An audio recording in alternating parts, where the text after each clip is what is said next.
Hello, my name is Rikki. I am the leading sound technician at West Salem High School. Today I'm going to be teaching you the basics of QLab. You can use QLab for many different things. It's a very well put together program. For instance, you can use it for sound design, lighting cues, and video cues. But today we're going to focus on sound design. Now, I am currently using the free version of QLab that you can download on any any Mac device. Though the licensed version of QLab does have more features that it allows you to access and whatnot, the free version is fine for the basic stuff anyway. So let's just jump right into it.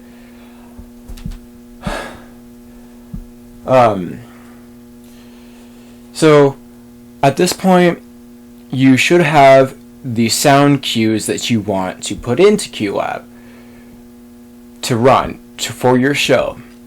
If not, no worries. Pause the video, get your sound cues, and we'll move on from there. But once you do that,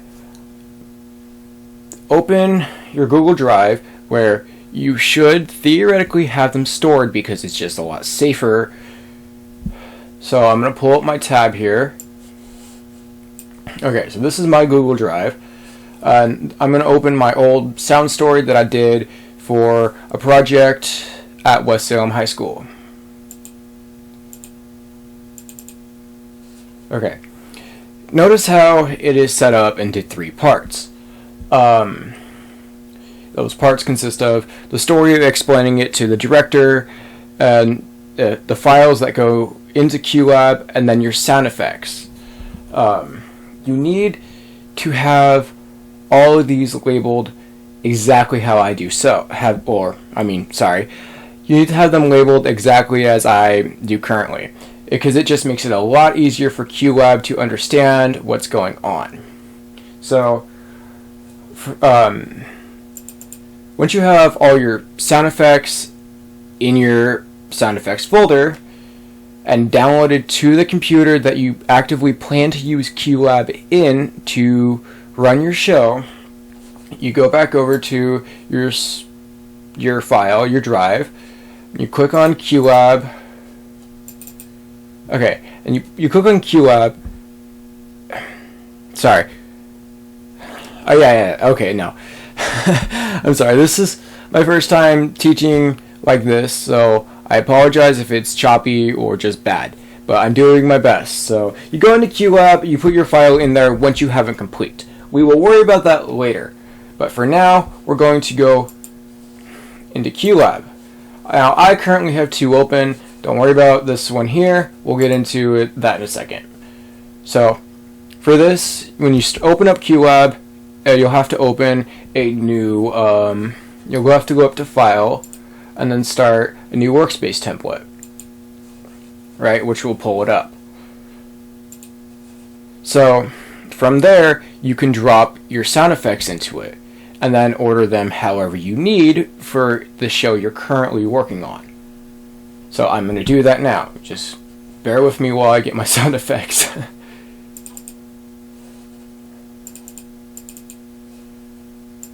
Now, I'm not going to play the sound effects.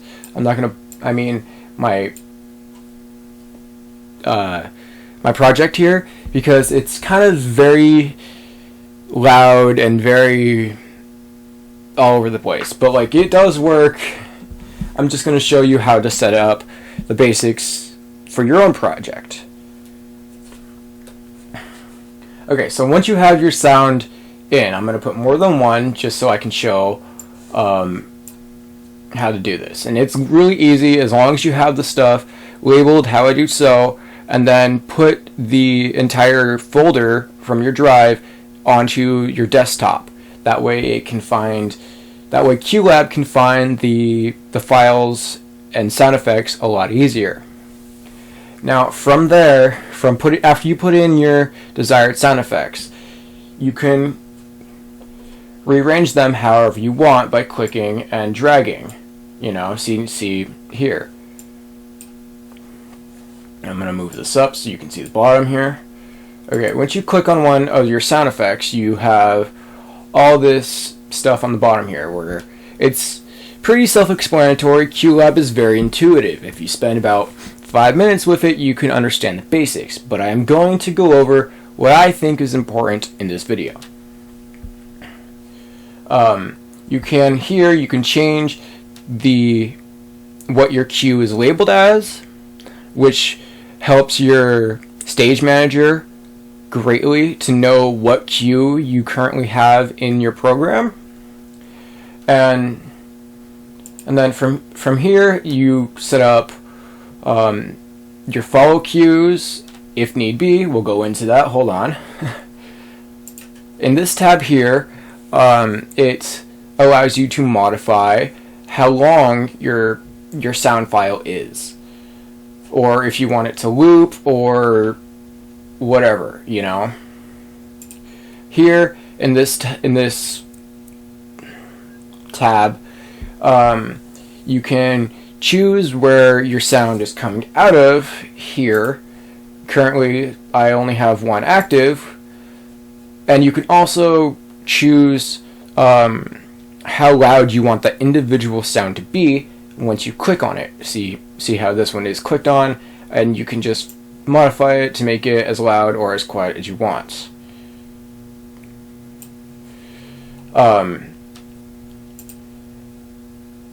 You don't have to really worry about this tab because it's pretty much the exact same thing as the audio levels, so just don't even worry about it. And audio effects, it can do a bunch of cool stuff, but we'll go over that in another video, possibly. But for the time being, we're just not going to worry about it. So I'm going to put it back on basics, that way you can see what I'm doing clearly. Now, let's say you want sound 2 to follow sound 1 5 seconds later. How you go about doing that is you go into your basics here and you'd click on this, and you go over to the seconds and you'd click your desired time. Now for this, we're just going to put 5 seconds and it will go. Okay, now if you want it to go directly afterwards without having to click, I did that in the wrong one, I apologize. But what I was saying is, if you want it to go immediately afterwards without having to click space each time, which in a professional setting, your stage manager would tell you when to click your next cue. But if you're just doing an individual project where you don't want to have to continuously click go or the space bar, which in a professional setting you would click the space bar, you go over here and you click on your follow cues. It will automatically continue or automatically follow to the next cue as you desire. Those look like so.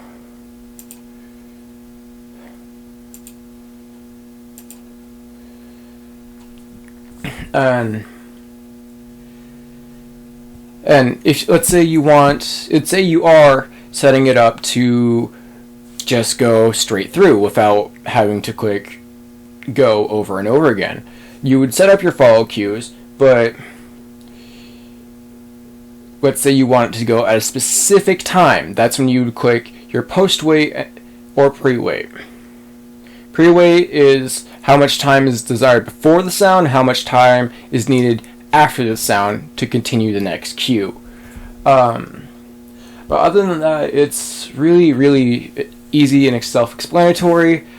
I hope that this video helps some, because that is the very, very basics of QLab for doing an individual project or show project, whatever. But we'll also go into, in this video, we'll go into some of this up here. Now, you can group your sounds together by clicking group, which it will create a new cue, and you can add your sounds into that, and it will group them together. Sometimes you'll get a little prompt like this, other times you may not. Now, let's say you need to record your own voice into it. You can use your mic here by clicking on that, and then you put in your mic, which requires the paid version, which, yeah, so we're just not going to bother with that right now. Oh, and to delete a cue, it is it's either Command Delete or Command Shift Delete, which either way it's not working on my computer because I am not using the correct keyboard. But if you cannot delete it, what I've done in the past is just moving the file that you are having issues with to the bottom of your cue list. Now from here you can add a camera, which is also in the paid version, and a video, which is also in the paid version. Most of this up here is in the paid version, which you don't really have to worry about right now. This though, you can mess with if you want to. For example, this, plays your next cue, start mic cue, or it would stop the next cue.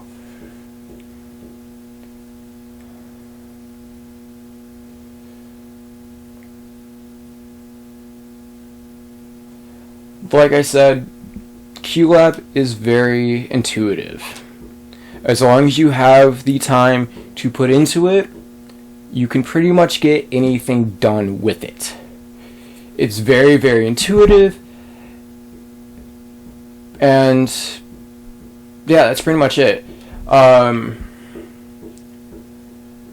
really do hope that this demonstration helped you understand QLab a little better and how to load your sound files and whatnot.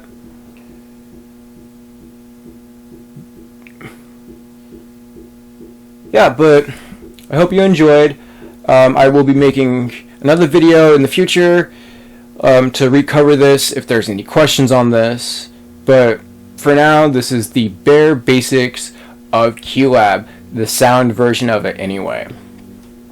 Yeah, and when you're done with your setup here, right, you need to save it, because if you do not save it, it will disappear. So you come up here to File, and you click Save, or Save As, either way. If you click Save, it will just automatically save it. But if you click Save As, you get to, title it and whatnot, which I'm not going to do currently because it's empty. But so I'm going to go over to mine and show you. I've spent a lot of time on this. This is for the project I did at West Salem High School. I spent a lot of time refining this and making this work. Now the way I have it set up is as soon as I click go or spacebar, it will run through all the cues. I'm just going to scroll down to let you see.